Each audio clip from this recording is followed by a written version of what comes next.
कभी कभी एंगल नहीं देता है, तो जैसा अभी हमने बताया कि अगर वो एंगल नहीं है तो फिर तो आपको ये सब लेना होगा। जैसे हमने यहाँ 20 लिख दिया, यहाँ पर 4 लिख दिया, यहाँ पर कुछ और लिख दिया, मान लीजिए यहाँ पर जो हमने 12 लिख दिया।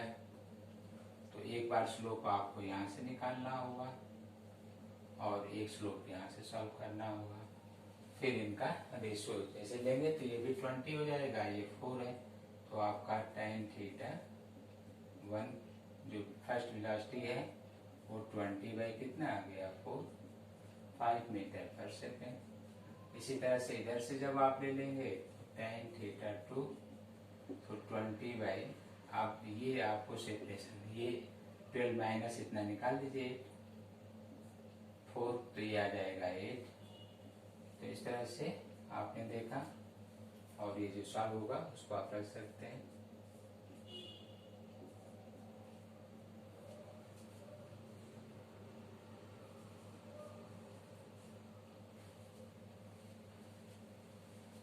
तो ऐसे वेलोसिटी को सॉल्व करने के लिए इसको V2 मान ले रहे हैं, ऐसा भी हो सकता है, दिया जा सकता है। तो आपने देखा कि किस तरह से हम किसी क्वेश्चन को सॉल्व करते समय उसके टाइम को बचा सकते हैं, ये आप ध्यान देंगे। तो मोशन इन वन डायमेंशन में आपको हमने 3 डिफरेंट क्वेश्चंस बताए हैं। इससे पहले भी आपको ये बताया गया है कि कुछ ग्राफ आपको दे दिया जाता है और फिर कहा जाता है कि उसको देखकर ग्राफ खींचिए। जैसे हम डिस्प्लेसमेंट टाइम ग्राफ दे दिया गया, कोई पार्टिकल प्रोजेक्ट किया गया वर्टिकल प्लेन में और मोशन उसका इस तरह से है। आप पढ़े होंगे पैराबोलिक पाथ आपको बताया गया होगा। किसी पार्टिकल को वर्टिकल डायरेक्शन में या वर्टिकल प्लेन में थ्रो किया गया हो और वो अर्थ सरफेस पर किसी दूसरे पॉइंट पर स्ट्राइक करता हो इनिशियल पॉइंट को छोड़कर, तो जो उसका पाथ फॉलो हो रहा है जिसमें जी की वैल्यू कांस्टेंट होना चाहिए, बहुत अधिक हाइट नहीं होना चाहिए, तो उसको पैराबोलिक पाथ कहा जा रहा है। तो इस तरह से कोई पार्टिकल मूव कर रहा हो तो आपको दिया जाता है कि इसको देखकर आप वीटी ग्राफ खींचिए।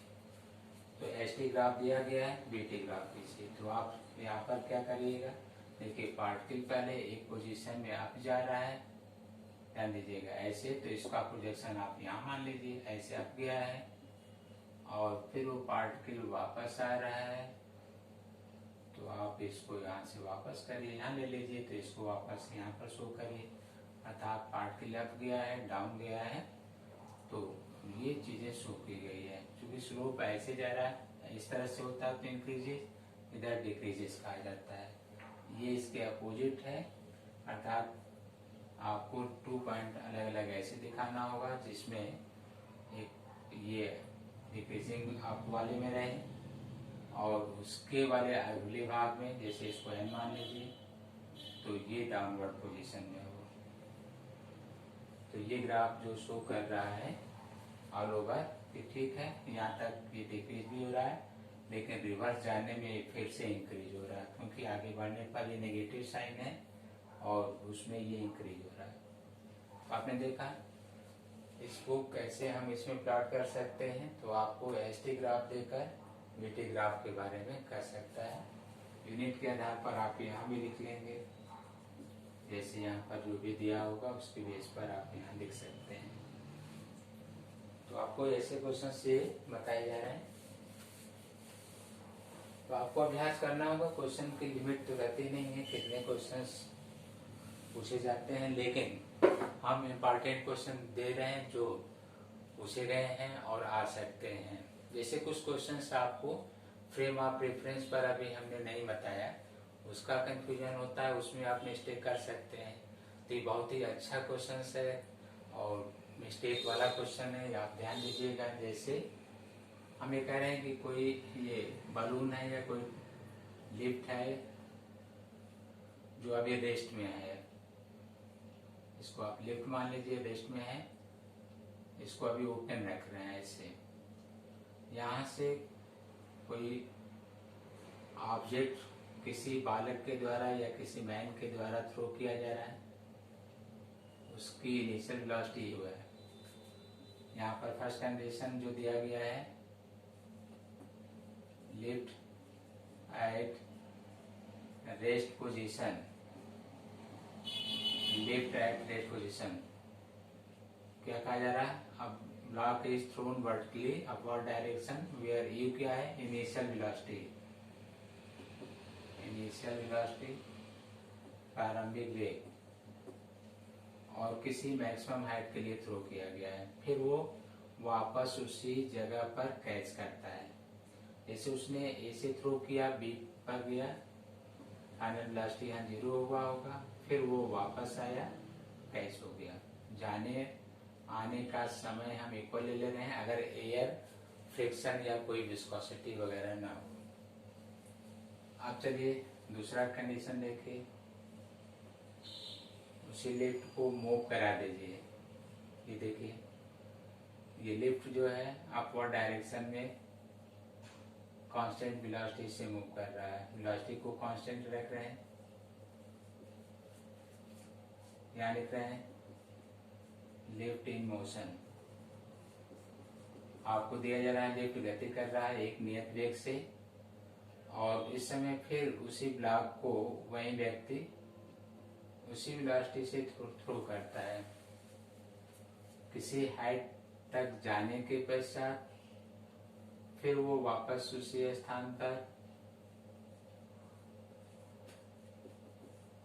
कैच करता है, ब्लॉक को वापस लेता है, कैच करता है। तो कहा जाता है कि टाइम, जैसे इसमें टाइम t1 या t लिखे हैं, यहाँ पर टाइम मान लीजिए t1 कह दे रहे हैं जाने और आने का। तो यहाँ पर टोटल टाइम आप देखिए t1 प्लस t2, हालांकि इसको भी t1 ले लीजिए क्योंकि जाने आने का इस समय इक्वल दिया जा रहा है 2t1। यहाँ पर देखिए total time t plus t 2t। अब आप थ्योरेटिकल तो देख लिए, वैसे ही मैथमेटिकल ध्यान दीजिए कि जब कांस्टेंट वेलोसिटी से चल रहा हो तो एक्सेलरेशन इसका 0 होगा, ये 0 होगा, अर्थात जी पर कोई प्रभाव नहीं पड़ा, जी की वैल्यू अभी भी कांस्टेंट होगी। अब जाते समय मान लीजिए आप नेगेटिव ले रहे हैं तो यहाँ पर भी जी कांस्टेंट था, तो यहाँ पर भी नेगेटिव ले लीजिए, क्योंकि यहाँ पर भी जो है एक्सेलरेशन नहीं है और यहाँ पर भी नहीं है, तो जी पर कोई प्रभाव नहीं पड़ा। जी की जो वैल्यू आप यहाँ लिखेंगे वही वैल्यू यहाँ लिखेंगे। तो जो इक्वेशंस आप पहले में बनाएंगे, जैसे v final initial minus g t, ये वाला इक्वेशन, इसको आप 0 कह रहे हैं तो टी की वैल्यू यू अपॉन जी। वही चीज आप यहाँ भी बनाएंगे, यहाँ पर भी जो है ए का कोई इफेक्ट नहीं है, तो जिस ब्लॉक को यू वेलोसिटी से थ्रो किया गया है तो final 0 you minus ji t1 या t1 equal to u upon g, that means t equal to t1। तो आपको क्या टॉपिक मिला? अगर वेलोसिटी दी जाए, मान लीजिए हमने वेलोसिटी दे दिया 49 मीटर पर सेकेंड है, जी की वैल्यू दे दिया 9.8 मीटर पर सेकेंड स्क्वायर। तो आप देख सकते हैं इसको सॉल्व करेंगे तो जो टाइम यहाँ होगा वही टाइम फैक्टर यहाँ ले लेंगे, जो जाने का होगा वही आने का है, तो इसलिए 2 का हमने मल्टीप्लाई कर लिया। तो आपको ऐसे क्वेश्चनों को एक ही पार्ट में सॉल्व करके दूसरे का वही आंसर बता देना है। तो क्या हमने कहा, ये किसका उदाहरण हमने दिया? फ्रेम ऑफ रेफरेंस का दिया। जैसे आपको बताया गया था कि गति के लिए आवश्यक है या जानना कि हम किस तरह के फ्रेम में या किस तरह के तंत्र में गति कर रहे हैं या किसके सापेक्ष हम मेजर कर रहे हैं। तो आपको बताया गया था इनर्शियल फ्रेम ऑफ रेफरेंस, दूसरा बताया गया था non inertial frame of reference. तो इनर्शियल फ्रेम या जड़त्वीय तंत्र में तो यदि कोई फ्रेम विराम अवस्था में हो या नियत वेग से किसी निश्चित दिशा में गतिमान हो तो दोनों ही फ्रेम इनर्शियल फ्रेम कहलाते हैं। तो इस तरह से हम यहाँ पर फ्रेम को रेस्ट में रखे थे और यहाँ मोशन में रखे थे। इसमें जो है किसी ऑब्जेक्ट को यू वेलोसिटी से थ्रो किया गया था, फिर वहीं कैच किया गया था। इसमें भी किसी ऑब्जेक्ट को यू वेलोसिटी से थ्रो किया गया था, वहीं कैच किया गया था। दोनों में उनके समय बराबर होंगे अर्थात अगर ये 10 सेकेंड में टकराता है तो ये भी 10 सेकेंड में टकराएगा। तो ये आपको ध्यान देना होगा, ठीक है। तो ऐसे क्वेश्चनों को आप देखते ही सॉल्व कर लेंगे, क्योंकि इसमें ये नहीं कि अब इसको अलग सॉल्व करिए, इसको अलग करिए, तो आपका टाइम लॉस होगा। हम आज आपको इस तरह के क्वेश्चन दे रहे हैं जहां आपको कंफ्यूजन होता है, तो वो आप उसको दूर कर लें और बड़े आसानी से क्वेश्चन को सॉल्व कर सकते हैं। अब देखिए कुछ ऐसे भी क्वेश्चंस और भी हैं जो आपको प्रॉब्लम हो सकता है। जैसे लिफ्ट ये कांस्टेंट वेलोसिटी से मूव कर रही है, इसे लिफ्ट है, कांस्टेंट वेलोसिटी से मूव करते हुए दिया जा रहा है। अब यहां से कोई स्टोन थ्रो कर दिया जा रहा है। लिफ्ट जो है किसी हाइट पर है जहां से ये स्टोन थ्रो किया जा रहा है ऐसे, और सरफेस से किसी हाइट पर ये लिफ्ट है, मान लीजिए एस हाइट पर है, और ऐसे इसको हॉरिजॉन्टल थ्रो कर दिया गया, या वर्टिकल ले लीजिए, यहाँ से एक स्टोन बाहर फेंक दिया गया है, ऐसे बाहर फेंक दिया गया, यहाँ पर स्टोन बाहर आ गया, और लिफ्ट की वेलोसिटी हम ले रहे हैं, लिफ्ट अपवर्ड ले रहे हैं, अपवर्ड डायरेक्शन। तो कहा जाता है कि लिफ्ट की कांस्टेंट वेलोसिटी आपको दी गई है, तो ये ब्लॉक जो है कितने समय पश्चात अर्थ सरफेस से टकराएगा ये आपको बताना होता है। जान लीजिए जैसे ही ब्लॉक को बाहर फेंकेंगे, पहले वो लिफ्ट की वेलोसिटी से अपवर्ड जाएगा, और जब रिटार्डेशन होगा तब वो वापस आएगा, ये आपको ध्यान देना होगा। जिस समय ब्लॉक को थ्रो किया गया है, पहले वो अप जाएगा, जिस वेलोसिटी से ये बलून या कोई लिफ्ट ऊपर जा रहा है, और ये फ्री मोशन कहा जाएगा, जबकि ये बाउंडेड है, लिफ्ट के अंतर्गत था। तो जब ये फ्री हो गया आपका ब्लॉक, तो ये ग्रेविटी के प्रभाव में मूव कर रहा है, और जैसे ग्रेविटी का प्रभाव आएगा, धीरे धीरे रिटार्डेशन से उसकी वेलोसिटी कम होगी, फिर वो आकर अर्थ सरफेस से टकराएगा। तो ऐसे क्वेश्चन को सॉल्व करने के लिए जो वेलोसिटी आप दिखा रहे हैं उसको डाउन में दिखा दीजिए, माइनस में लेकर। तो h equal to minus b t, अगर यू लिखते हैं तो यू लिखिएगा, टी डाउनवर्ड जी को प्लस लिखेंगे, हाफ जी टी स्क्वायर। तो इस तरह से आपने देख लिया कि ये टाइम टेकन अगर कहता है तो टाइम टेकन सॉल्व हो जाएगा, लेकिन जब भी टाइम टेकन सॉल्व करना होगा ये क्वाड्रेटिक इक्वेशन द्विघात समीकरण के रूप में प्राप्त हो जाएगा। और टाइम दिया होगा, वेलोसिटी दिया होगा, तो कितनी हाइट पर था वो आसानी से आ जाएगा। तो डिपेंड करता है इसके दो क्वेश्चन। टाइम करता है तो क्वाड्रेटिक इक्वेशन बनाकर, या जिसको में सॉल्व करने के लिए सीधा चार विधि आप कहते हैं, समय को निकाल लीजिएगा द्विघात समीकरण बनाकर।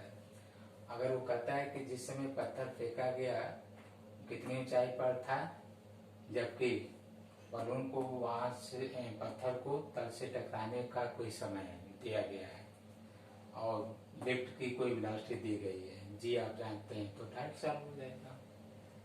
तो ये ऐसे क्वेश्चनों में भी आपको टाइम बचाना होगा और इसको रिटेन करके रखना होगा कि ये क्वेश्चन इस तरह से हैं, आपको ध्यान देना होगा। फिर आपको ये बताया गया था, जैसे कभी कभी मोशन जो है अलग अलग मीडियम में, जिसमें कि कोई थ्रस्ट या उत्प्लवन बल हो, ये कोई मान लीजिए कि डेंसर मीडियम है, सघन माध्यम, और ये एयर है, इसको फ्रिक्शनलेस, लेकिन इसमें फ्रिक्शन ले रहे हैं। तो जब किसी ब्लॉक को आप किसी हाइट से पास कराते हैं, गिराते हैं, तो यहाँ पर मान लीजिए कि थ्रो किए हैं तो कोई वेलोसिटी होगा, जिस समय टकरा रहा होगा उस समय भी कोई उसकी वेलोसिटी होगी, लेकिन अगर ये डेंसर मीडियम है तो यहाँ पर उसकी स्पीड या वेलोसिटी कम होने लगेगी। अभी मान लीजिए कि यहाँ पर ये वाई हाइट है और इसकी वेलोसिटी यहाँ तक आते आते 0 हो गई, तो कहा जा सकता है कि बताइए कि जो ब्लॉक इसमें जा रहा है डेंसर मीडियम में, तो उस पर कितना आप थ्रस्ट या रिटार्डिंग फोर्स लगाया गया जिससे कि वो विराम अवस्था में आ गया है, या रिटार्डेशन बताइए, जैसे कि आपसे कह सकता हूँ मंदन बताइए कितना होगा। तो सबसे पहले आप जानते हैं कि ये एयर में लिया गया है, डाउनवर्ड जी प्लस होगा, तो आप इसको सॉल्व कर लीजिएगा। B square square to u square plus 2gh, यहाँ से u दिया रहेगा hg, तो ये सॉल्व हो गया। अब इसमें जो इक्वेशंस लगाना है, जैसे ये y दे रहे हैं तो यहाँ रिटार्डेशन है क्योंकि फोर्स मोशन के अगेंस्ट कहा जा रहा है, तो इसमें मंदन होगा। तो आप ये दिखाएंगे कि फाइनल वेलोसिटी ये है, तो फाइनल वेलोसिटी का स्क्वायर, अब ये इनिशियल का काम करेगा, तो v स्क्वायर माइनस रिटार्डेशन कह रहे हैं यहाँ पर, ठीक है। तो यहाँ पर ध्यान देना होगा, f यहाँ चेंज कर रहे हैं, चाहे आप स्मॉल ए लिखिएगा चाहे f लिखिएगा। y दिए हैं तो ये y लिखिएगा, आपके ऊपर है, चाहे f लिखिएगा या a लिखिएगा। तो अगर ये 0 हुआ है तो यहाँ से f की वैल्यू आप सॉल्व कर सकते हैं, ऐसे देखिए। तो ये मंदन मालूम हो जाएगा कि किस मंदन से वो विराम अवस्था में आया है। लेकिन आप अगर वो कहता है कि बायएंसी फोर्स बताइए, तो आपको ये ऐसे देखना होगा, डाउनवर्ड जो फोर्स है mg है, इस पर कोई थ्रस्ट है वो F है। अगर नेट फोर्स आप देखते हैं, नेट फोर्स ये ज्यादा अगर है तो F minus mg equal to mf, ये रिटार्डेशन है। तो यहाँ पर ये आपको आप थ्रस्ट के रूप में या बायएंसी फोर्स के रूप में दे रहे हैं, तो आप थ्रस्ट या बायएंसी फोर्स उसको जब ट्रांसफर कर दीजिए तो F प्लस जी के बराबर होगा। F आपने सॉल्व किया है, रख दीजिए, तो फोर्स भी मालूम हो जाएगा कि कितना उस पर कार्य कर रहा है। तो ये दो फॉर्मूले आपको हमेशा ध्यान देना चाहिए। एग्जाम में हाइट और ये डायरेक्ट दे देता है, ये इसमें इसका रूल हो गया, देखिए यहाँ पर, और हाइट वाले का रूल इसके लिए हो गया। तो अगर ये टेस्ट में देता है ज्यादातर तो आपको और बेनिफिट हो जाएगा। इफ पेशेंट कहें ए इक्वल टू 0, देखिए फिर डायरेक्ट 2gh ले लेंगे, तो एफ आपको मिल जाएगा 2gh अपान 2y, ये भी कैंसिल, तो gh अपान y। ये हो गया आपके ऑब्जेक्टिव क्वेश्चन के लिए। कैसे हाइट ये दिया सीधे कह दिया कि बताइए मीडियम द्वारा कितना रिटार्डेशन लिया गया, जी आप जानते ही हैं, तुरंत रखिए सॉल्व कर लीजिए। तो मोशन इन वन डायमेंशन में हमने आपके लिए कुछ ऐसे क्वेश्चंस को काटा है जिसमें ध्यान दें, कुछ जो फॉर्मूले बन रहे हैं उसको लिखें, उनको याद करने का प्रयास करें, और जो सॉल्व जल्दी हो सकते हैं ट्रिक से उनको भी आप ध्यान दें। ये तो हमने वर्टिकल बताया है, लेकिन अगर ये हॉरिजॉन्टल होता है तो उसमें जी का प्रभाव नहीं आता। तो हॉरिजॉन्टल केसेस के लिए आप डायरेक्ट कर सकते हैं, उसमें कुछ करना नहीं है, सीधे जो मंदन होगा वो m इंटू माइनस है, ये रिटार्डेशन के लिए माइनस लिखे हैं, आप सीधे सॉल्व करेंगे। और ये सारे काइनेमेटिक इक्वेशन जो आप पढ़े हैं, लीनियर इक्वेशन ऑफ मोशन, रेखीय गति के समीकरण, उनमें से एक ही वैल्यू आप सॉल्व करके यहाँ रख देंगे, तो ये रिटार्डिंग फोर्स या अवमंदित बल आप ज्ञात कर सकते हैं, रिटार्डिंग फोर्स। तो आज आपको हमने जो भी क्वेश्चंस बताए हैं बहुत अच्छे और इम्पोर्टेंट क्वेश्चंस हैं, और हमने प्रयास किया है कि इनमें से क्वेश्चनों को आप समझें। कोई प्रॉब्लम हो तो आप अपने व्हाट्सएप पर इस तरह का कोई मैसेज दें, जिनको फिर हम अगले वीडियो में आपके लिए क्लियर कर दें। बाकी आपको हमने कहा था कि डिफरेंशिएशन और इंटीग्रेशन तो ध्यान देना ही है, कि डिफरेंशिएशन और इंटीग्रेशन के द्वारा आप क्वेश्चन जो सॉल्व करते हैं उसको भी लिख कर तैयार करिए, जैसे position time, velocity time, acceleration time. अगर आपसे कहा जाए कि ये दिया गया है 3t square plus 5t plus 8 और वेलोसिटी निकालिए या एक्सेलरेशन निकालिए, तो आपको क्या करना है समझाया गया था, डिफरेंशिएशन करना है। और अगर रिवर्स कहा जाता है, जैसे at, vt, xt, अर्थात at की कोई वैल्यू दी गई है, उससे आप vt प्राप्त करिए या xt प्राप्त करिए, तो आपको इंटीग्रेशन करना है। तो इसको अवकलन, इसको समाकलन, तो इस पर भी आप प्रैक्टिस करेंगे। तो आपको देखिए मोशन इन वन डायमेंशन में uniform, non uniform, differentiation, integration, ये जो यूज होते हैं नॉन यूनिफॉर्म के लिए, और लीनियर इक्वेशन ऑफ मोशन जो यूज होता है वो यूनिफॉर्म मोशन के लिए, जिसमें एक ही वैल्यू कांस्टेंट होती है। और ग्राफ में भी जैसा कहता है वैसा आप सॉल्व करने का प्रयास करते हैं। तो आज का वीडियो इतने ही, आप इसको जाकर